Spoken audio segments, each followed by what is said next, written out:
Good evening and bonne année. Today is the second day of January 2016, and we continue with our explorations in Savitri with our beloved Alok Pandey. We are in Book 2, the Book of the Traveler of the Worlds, Canto 3, The Glory and the Fall of Life. As always, I read a letter or two from Sri Aurobindo. 1938. So we have jumped from 36 to 38. I have not been able to make any headway with Savitri, owing to lack of time, and also to an appalled perception of this disgraceful imperfection of all the sections after the first two. But I have tackled them again, as I think I wrote to you, and have pulled up the third section to a higher consistency of level. The worlds have fallen into a state of manuscript chaos. Corrections upon corrections, additions upon additions, rearrangements on rearrangements, out of which perhaps some cosmic beauty will emerge. We ended with the line, "Power laid its head upon the breasts of bliss." This next 15 lines or so I want to take a little time with you, because we are aware that Sri Aurobindo never used a superfluous word. There were summit glories inconceivable, autonomies of wisdom's still self-rule, and high dependencies of her virgin Son, illumined theocracies of the seeing soul, throned in the power of the transcendence ray. A vision of grandeurs, a dream of magnitudes, in sun-bright kingdoms moved with regal gait, assemblies, crowded senates of the gods, life's puissances reigned on seats of marble will, high dominations and autocracies, and laurel strengths and armed imperative mights. All objects there were great and beautiful. All beings wore a royal stamp of power. Now, one could spend an entire hour just on these lines, but I want to give you the definitions of some of the words, because Ashwapati is seeing a plane here where all kinds of government are working in harmony. Autonomies are groups having immunity from arbitrary exercise of authority. Dependencies are immunities from arbitrary exercise of authority and political independence. Theocracies, political units governed by a deity or by officials thought to be divinely guided. Assemblies, groups of persons gathered together for a common purpose. Senates, assemblies possessing high legislative powers. Dominations, those wielding the power to control. Autocracies, political systems governed by a single individual. Oligarchies, political systems governed by a few people. And all these governances we see on this plane. Yes. What we see here is a shadowy reflection and distortion of what exists in the beyond. In the life heavens, in the highest peaks, they are in perfect harmony with each other. That is the main difference. And here we see separate groups striving for power. Their power is natural, and there is none who is weak. That's what we have read. So there is not this craving, this ambition, this striving for something, but it's naturally present. So this feeling that there are some who are lower and some higher doesn't exist, in spite of the fact that there are autonomies and oligarchies and theocracy. That's the beauty of this plane. We have a lot of description of this plane. This primarily a plane of the highest vital gods, which are very different from the heavens of the mind. In the heavens of the mind, we'll see thought, idea, vision, intuition, inspiration. All the gods there carry that around them. They are more meditative, more quiet, and yet they see through large spaces of time. In the vital heavens, the highest heavens, of course, not the intermediate heavens, we have all these gods who have power. There is a manifestation of power, because life is about that. And along with that, they have beauty, they have bliss, some joy, some drop of that bliss inconceivable enters this plane. They have love. And we have these things in the highest heavens of the vital. So life has created this on its peaks. And it wants something of that to enter here and manifest here. But we have read that she has stabled her dreams in matter sports. This is the problem. It has to go through a process of long purification. One may wonder, why is Aurobindo revealing all this to us? What is the relevance to our everyday life? One, it's good to remind ourselves again and again that we are neither the last nor the final in this chain of creation. There is a vast cosmic chain where we are somewhere in between. And second, to remind ourselves that, there are planes waiting to manifest themselves upon earth. And there have been periods of time when some of these planes have manifested upon earth.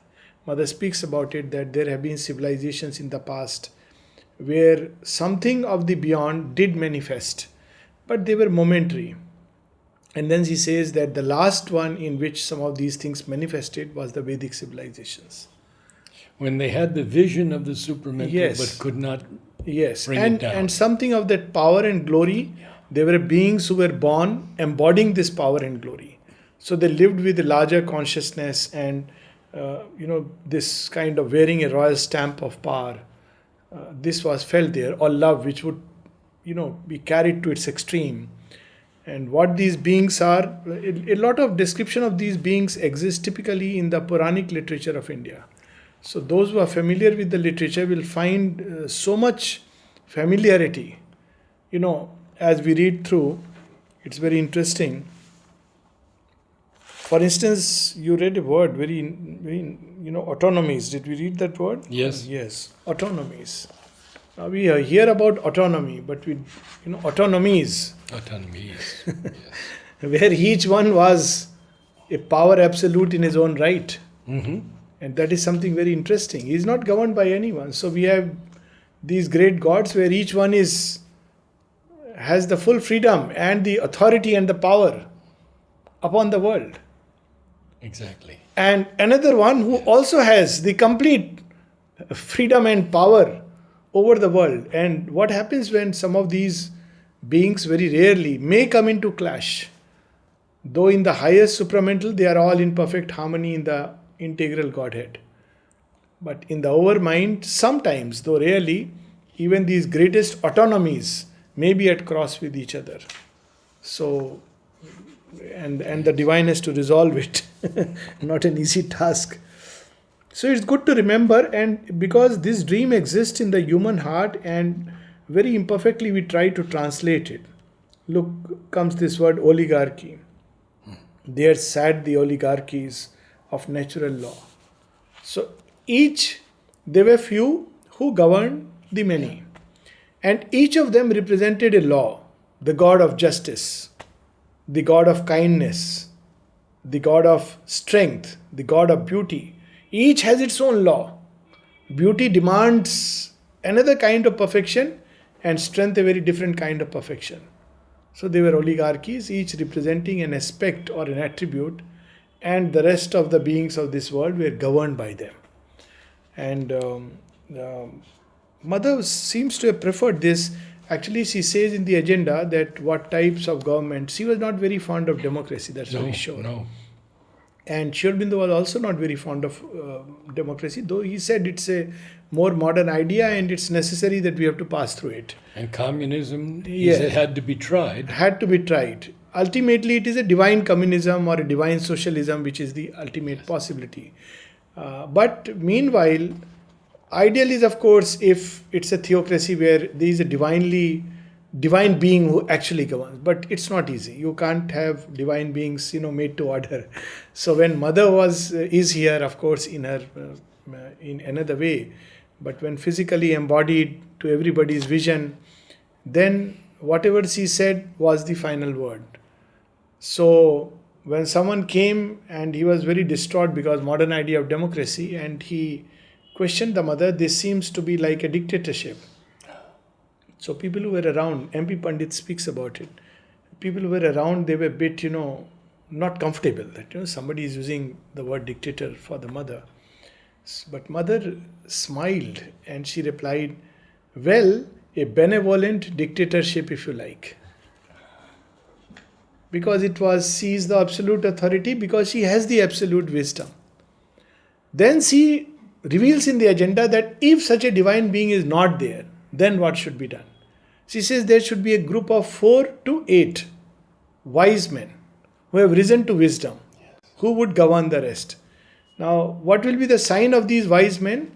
One sign she gives is that their needs are very few. They don't really need anything. They are freed from the taint of desire. And the other, of course, he says that the ego, that must go, and they would be very supple, wide, open to, they are very compassionate. She describes all this in the agenda, that what kind of governance should be there eventually. Doesn't Sri Aurobindo speak of 12 men? Yes, he speaks of that. And of course, we know the 12 apostles of Christ. Yes. So this sense of hierarchy existed at some point of time, Yes. but understandably, the modern mind doesn't accept it. It's the rule of reason, and reason cannot look deeper beyond the surfaces. So for reason, well, all human beings are equal because they look equal to start with. It's one species, genus, and it doesn't, believe in further classifying except when there is a morbid condition. And again, the moment it classifies, it makes an error. It goes into racism. So it's a very dangerous. Yes. Yeah. There have been periods when humanity has tried to stratify and classify, but again, it's misused because human beings are not ready and they are not pure enough. But in the origin, if we take the original plan, either there is an autocracy of the divine being, or there is an oligarchy. This is the truth of the higher worlds, which one day it will manifest. And that he describes, that again, what kind of beings these are. Now, it's very interesting. He uses the word proud, violent heads served one calm monarch brow. Violent. Gods can be violent. And in one of the essays, Superman, Aurobindo says that the gods can be violent, but their violence is always tempered with wisdom and compassion. Even in their violence, there is calm, there is wisdom, and there is compassion. Unlike the Asuric violence, which is driven by the ego, which is only for self-glorification, self-aggrandizement, the violence of the gods like Shiva, the extremely violent god, even Vishnu, at times he can be pretty violent. He wakes up from the sleep and has to slay 2 demons. That's violent enough. But it's always tempered with compassion and wisdom and calm. It's not with anger and agitation. So here this word violent, because these are the gods, very high gods. All the soul's postures donned divinity. So every action, every feelings that emerged from the soul was divine. Then again, there met the ardent mutual intimacies of mastery is joy and the joy of servitude. So the difference again between a titanic kind of monarchy or dictatorship and a divine kind of benevolent dictatorship is this, that the titan wants to crush people under his weight. He doesn't feel satisfied unless there are people who will salute him and admit him and acknowledge him as the highest. But this monarchy is very different. This regality and royalty and autocracy is a very different kind. Here the ruler serves those who are ruled. So for him, and Aurobindo describes this beautifully in Arya. He describes what the Aryan meant, because something of this kind was attempted in the way past in the Indian civilizations, and the records are still there. It has been practiced elsewhere also. You know, the epics of Gilgamesh, for instance. There have been very noble kings, and in the Western context, King Arthur and many others, Solomon, there have been, but in India there is a whole lineage of such kings who had a very subtle mind, and they really represented something of the divine being. But what kind of kingliness is this? Of mastery's joy and the joy of servitude, imposed by love on love's heart that obeys, and love's body held beneath a rapturous yoke. So the moving power behind everything was love. And those who were obeying, they were not obeying out of, a sense of being servile or being inferior, or, I have no choice. But they always felt that by such obedience there was an upliftment. It was an act of love. It was an act of, joy. And this is what opens door to something else also. Very often people use the word mother's work, mother's work. An indication, this is how I have understood, that an indication that we are really doing the work in the spirit of it being the mother's work is that we feel joy and love. If these two are missing, if there's, oh my God, it's a mechanical drudgery, I have to get up, go to the nursing home, or I have to go and do work in the dining room, it's not mother's work anymore. We may use the word that yes, I am offering, but somewhere I've got disconnected. But the moment there is joy of service to the divine and the love that accompanies it, then it's a sign that we are touching base with the soul. Yes. So here we have this wonderfully, that everything was an act of love. All was a game of meeting kinglinesses. And then these are marvelous lines. Very often people say all that is all right, but why should we worship? Why should we obey? Why surrender? Supermind is there, I can do it on my own. Well, if one wants to try it, try it. It's like saying that I'll pull the sun's energy and burn my body and become supramentalized. Even this sun is difficult enough to take, what to speak of supramental sun. So there is a key, and the beings of this world knew this. For worship lifts the worshipper's bowed strength. This is the difference. When people worship the Titan, he keeps the person always under his toe or his thumb.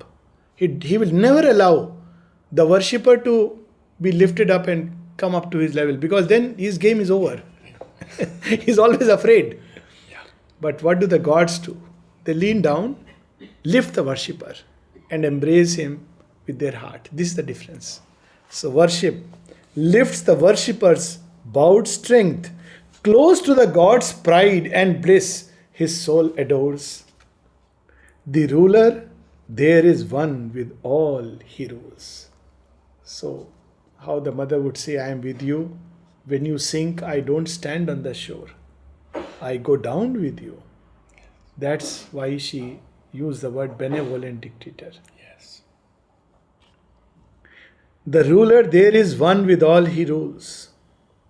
To him who serves with a free, equal heart, obedience is his princely training's school, his nobility's coronate and privilege.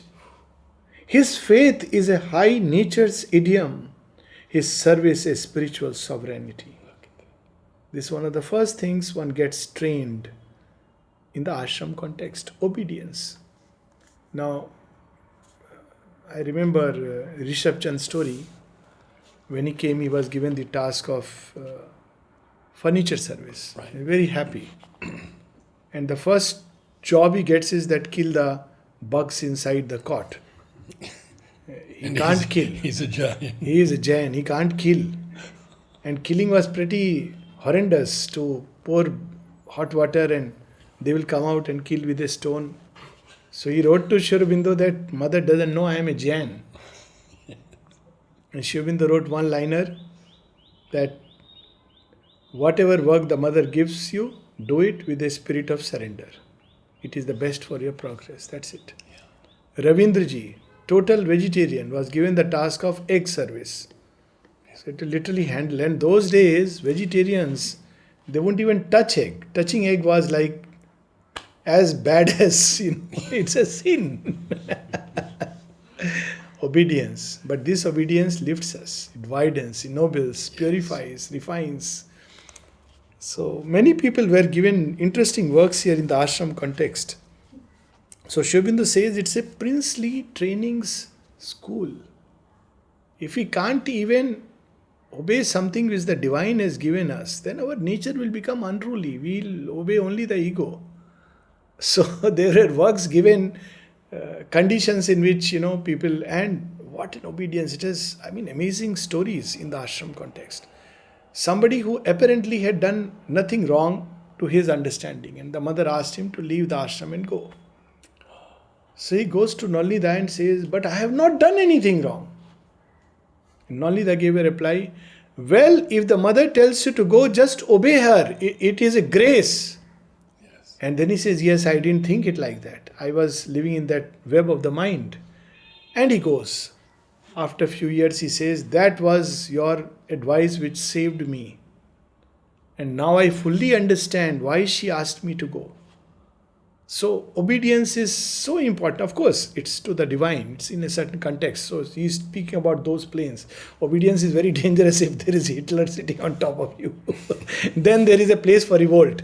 But these are not the worlds of revolt. These are worlds of harmony and light and beauty. His nobility is coronate and privilege. Obedience becomes a crown. Coronate. It's like a small crown. And privilege. It's a privilege to obey the divine.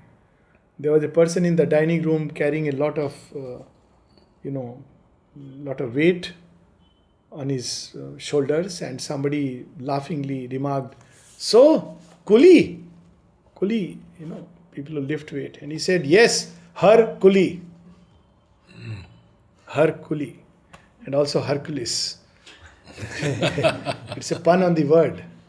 That's not an ordinary thing. Today I was reading a past All India magazine, one of the places Aurobindo says, a man doing manual labor in obedience to the divine, surrendered to the divine, his work is far superior to somebody who is doing mental culture and intellectual work simply for the aggrandization of the ego. So, it's his coronate and privilege. It's a great privilege to be able to serve the divine. And, one cannot imagine what one would never deserve it. And look at this, his faith is a high nature's idiom. What a usage of words, idiom. I never read idiom used with nature. Idiom is a set of words which have a meaning. If you see the totality, you can't have a meaning of these words separately. That's an idiom. So it's a phrase, it's a set of words which carries a meaning when you see it in its totality. But if you analyze individual words, you can't derive a meaning logically from it. So such a person's nature, you can't understand, and yet in its totality it is lifted so close to the divine. His faith is a high nature's idiom. His service is spiritual sovereignty. What a beautiful line this is. It's a great thing to be at the service of the divine. It's unimaginable, unparalleled. We see stories of Hanuman in Indian context, service to the divine. And he becomes a demigod, Champaklal, whom the mother said, Champaklal, you have become a demigod. And when he started, Aurobindo asked him, what do you want to do? He said, if you permit me, can I wash your dhotis? Aurobindo asked him, are you sure? So he didn't understand why Aurobindo asking him, are you sure? He said, yes, of course. So Aurobindo told him, people will tell you many things. And it's sometimes so jarring, almost like a pin pricking, when you read some places Champaklal was a servant. I have read this. A servant of the Lord, slave of the Lord is very different. Better than being a slave of the ego. We are all servants. Servants of our desires, servants of our ego. Here is someone who was a slave of the Lord. Why servant? He was a slave. And Aurobindo says that. Being a servant of the Lord is something. Being a slave is greater. Because servant still looks for the wages. But slave says, I am yours. Do with me what you want. And as Sri Aurobindo left his body, what a marvelous he embrace. kissed him again and Again. So, what service and obedience, sovereignty. Those who looked at Champaklal, they felt, my God, so much luminosity, so much of power exuding from his body. At least that was my impression, that how did people have darshan of Sri Aurobindo when just the darshan of Champaklalji is so difficult? How has he travelled across the world? But what was that story when someone bowed to him? Yes. And he picked them up and took them to mother? Yes. He would never allow. No. Of course, with me and my wife, he made a very rare exception that I spontaneously bowed and he didn't say anything. He, in fact, touched the forehead into a different experience. So, of course, they are not bound by any hard rule. But in general, all of these beings who were really close to Mother, they would never allow any such things which are, meant for the ego and its aggrandizement. This was their sign. It was so beautiful. So his service is spiritual sovereignty. There were realms where knowledge joined creative power. These are the highest heavens of the vital, where it's united with the highest heavens of the mind, where knowledge and creative power come together. And what happens then? In her high home, and made her all his own. The grand illuminate seized her gleaming limbs. The grand illuminate. It is the supramental sun shining through the overmind, sending its rays. That's the place where life has its origin ultimately in the consciousness force. And it's meeting in those realms. And filled them with the passion of his ray, till all her body was its transparent house. So life becomes a house of the all wonderful and is transparent to the light, moved by the light, the divine light. And all her soul a counterpart of his soul, apotheosized, transfigured by wisdom's touch, divinized almost, apotheosized, lifted up to its own sovereign possibility. Her days became a luminous sacrifice. And now he uses a word which again only Aurobindo can use it, an immortal moth in happy and endless fire. Moth is classically immortalized in literature for its transient perishing nature. It is drawn to the light and the flame, and it goes into it and dies. That's its final destiny. But here he uses the word immortal moth. It goes into the light and dances and plays in it. What has it done? Happily. An immortal moth in happy and endless fire. She burned life. She burned in the realms of knowledge. She burned in his sweet, intolerable blaze, in the blaze of that fire which is found at the apex of the world. A captive life wedded her conqueror. So we see this description of the fire. In the Vedas, we have these two attributes of fire. And one is the light, which is the knowledge aspect, and the other is warmth, which is the power aspect. So in fire we see a union of, where he's describing knowledge, joy and creative power. So it is the description of the realm of Agni, the highest Agni. Of course, Agni manifests at different levels. Even in the base of the spine, we have Agni, which builds the matter. There is an intermediate Agni. But in its original home, where power and knowledge, they come together and fuse with each other. So this is a description of that world. In his wide sky, she built her world anew, because she is transfigured.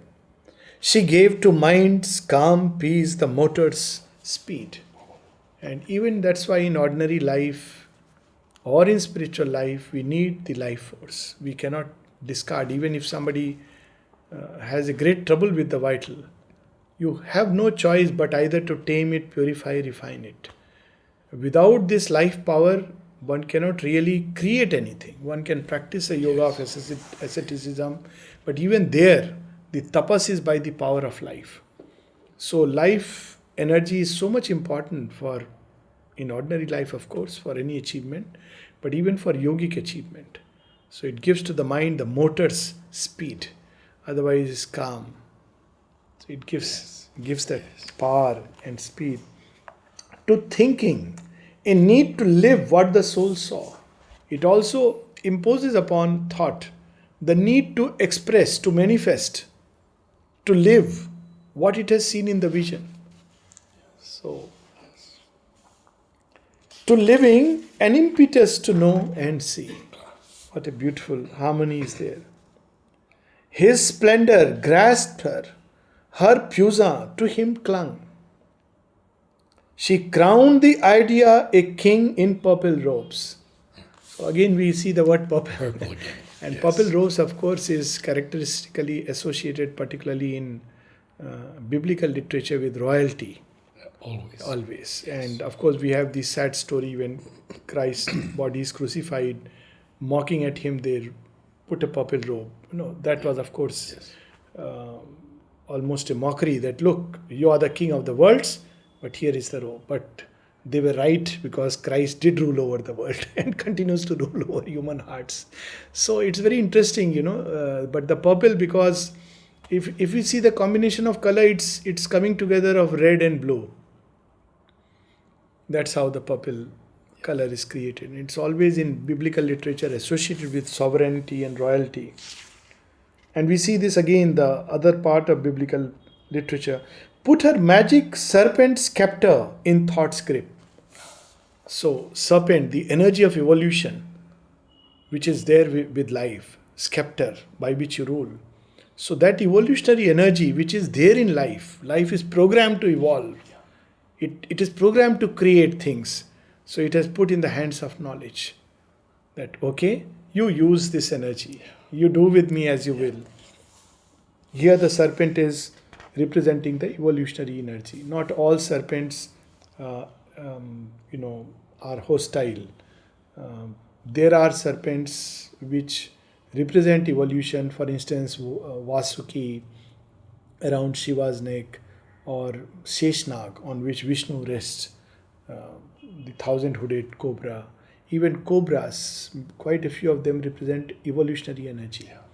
So sometimes these serpents, particularly if they are white or golden or with a crown, they represent the evolutionary power. Even the serpent which was found in the apple, Mother spoke of that serpent, that it is the evolutionary bug, evolutionary energy which bit. So suddenly Adam and Eve were in paradise, life heaven. We have read that. Yes. No shame, no guilt. All is innocence and purity and force and love and joy. But knowledge is missing. Yes. So the evolutionary serpent comes and bites. So suddenly they want to know. Now the mind is at play. The moment you want to know and analyze, you get a fall.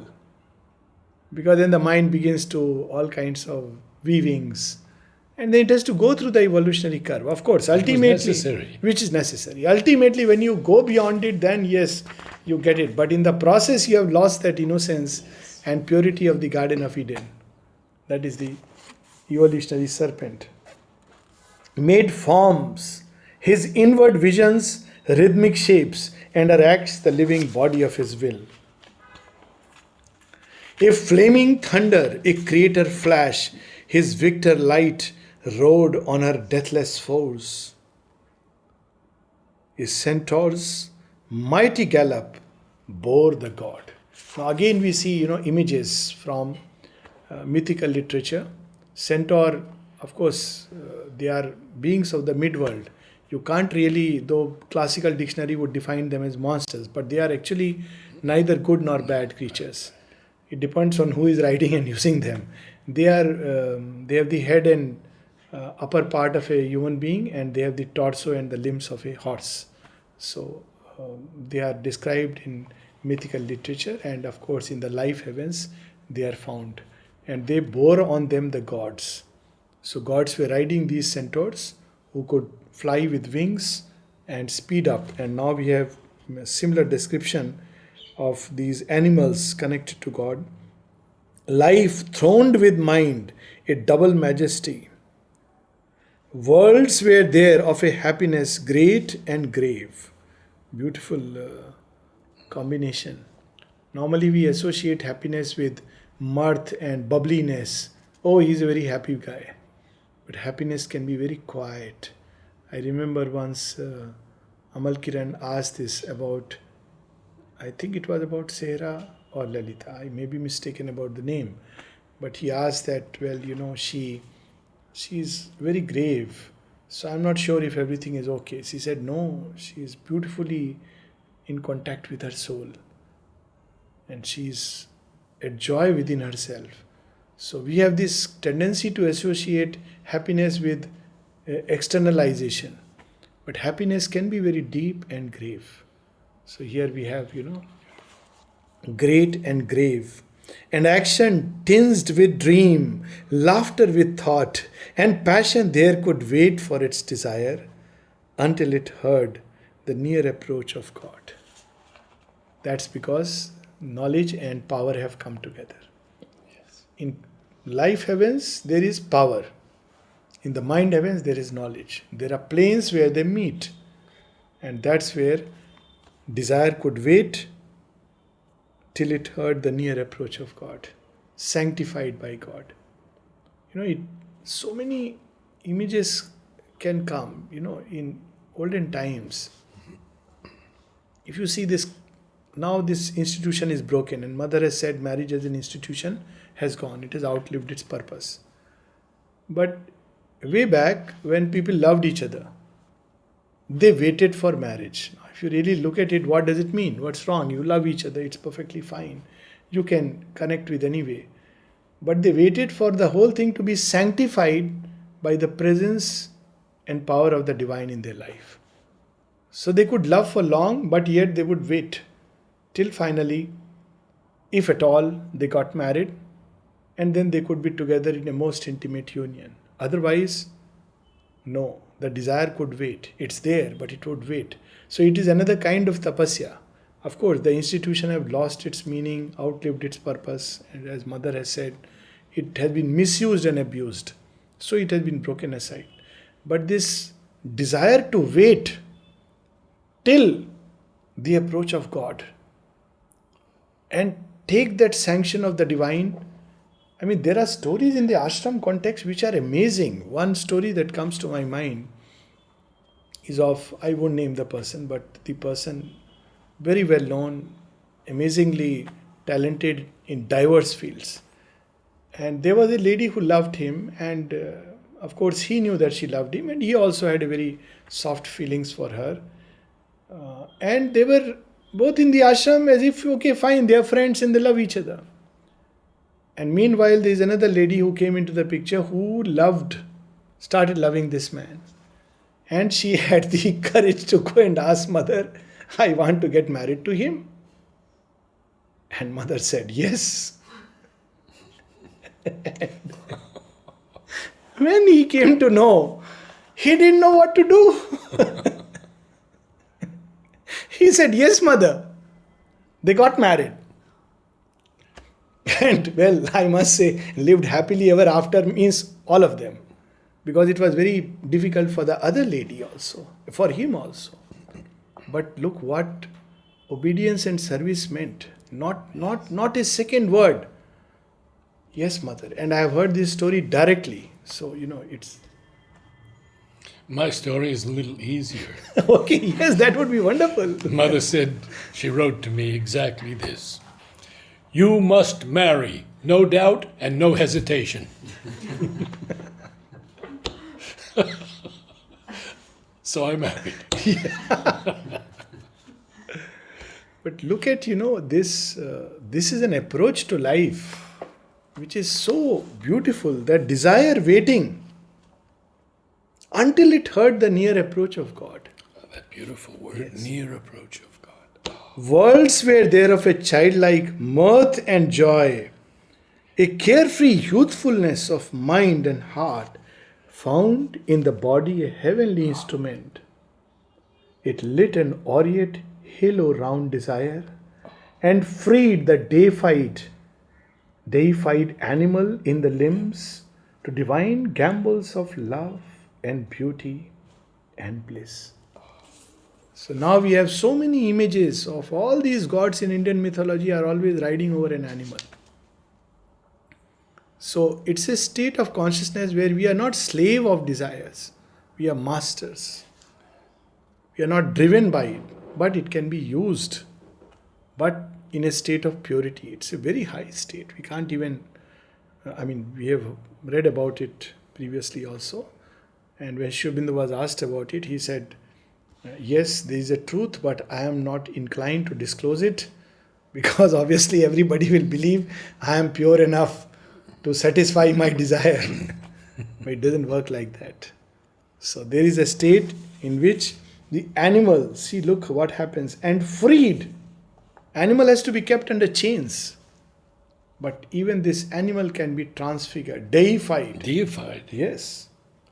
In the limbs, to divine gambols of love and beauty and bliss, like Durga uses the lion, and Kartikeya the peacock, victory, who kills the hostile forces in its own right, and Vishnu, Garuda, and Shiva, the bull, and Brahma, the swan. All of them have some animal or the other which has been, deified and transfigured.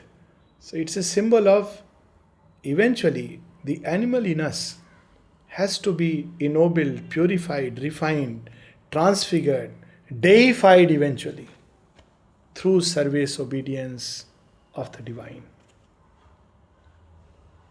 Last few lines.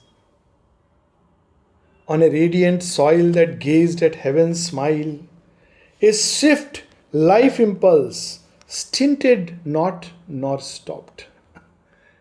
These are problem, that life impulse gets stinted, limited. Yeah. It's like a captive something. It's neither stinted nor stopped. It knew not how to tire, happy were its tears. Such was life in those highest realms. There, work was play, and play the only work. Work was play, and play the only work. There are people who have been given this kind of, work in the ashram context. Even now, what is their work? Sports ground. They are in the sports ground. Either they are teaching or playing. But here, all work, everything was play. Because, there was such a joy in that service of the divine. And it would never tire. This is another sign that we are open to the divine in works. Not only the joy and love, but it doesn't tire us. If one is doing work in the right spirit, it will never tire, because the divine keeps pouring more and more energy. In fact, it increases the vessel's capacity, receptivity and everything. One doesn't feel one is working. Others may feel, oh, it's so much work, but it's a joy, because it's like a play of the divine, service of the divine. Their work was play, and play the only work. The tasks of heaven, a game of godlike might, a celestial bacchanal forever pure, unstayed by faintness as in mortal frames. Bacchanal, last two lines we'll read, but just the bacchanal. Yeah. Again, we have in the word, of course, comes from the Greek Bacchus. It was a whole cult where they believed in widely being drunk and enjoying. Of course, it was the drunk with the Lord's wine. Aurobindo says, my words are drunk with the immortal's wine. Then it degenerated like the tantrics. It was a path of tantra, Bacchus and Dionysians. So bacchanal is they were rites where they would all get drunk. And we have the description of this exactly in Shiva's story. So there are days when Shiva takes the bhang and he gets drunk. And everybody is dancing, getting drunk. And very difficult for someone who is not deep into spiritual lore and understanding that what kind of a image is this? God is getting drunk and jumping around and everybody is drunk and dancing, because moralists and Puritans are shocked. But God is, of course, transmoral. It's not drinking in that sense, but it's the wine of ecstasy flowing into the limbs. So it's another kind of bacchanal. Beautiful. And they are wild with that delight, but even in that wildness there is beauty and order and rhythm and harmony. Yes. It's another kind of riot of ecstasy. And it was not making them unconscious, unstayed by faintness. They were growing with that touch, growing into joy, growing into wisdom, growing into strength. The rishis prayed for this wine to make them strong. This wine, I don't know whether it makes people strong or not. I think it's not good in general. So, people shouldn't know. We are not recommending drinking as a way of life. Advisory. Advisory. Cautionary note. Statutory warning. It's about the spiritual wine. So when people come to Pondicherry, they ask sometimes that what is there in Pondicherry. So I tell them that, there are two things in Pondicherry. One is wine, the other is divine. So, and both are of the highest quality. It's up to you what you choose. My recommendation, stay away from the former and connect to the latter. But it's up to you, because if you connect to the latter, you will get both. But if you connect to the former, you will end up losing both. The taste of wine as well as the contact with the divine. But if you connect with the divine, wine is inbuilt in it.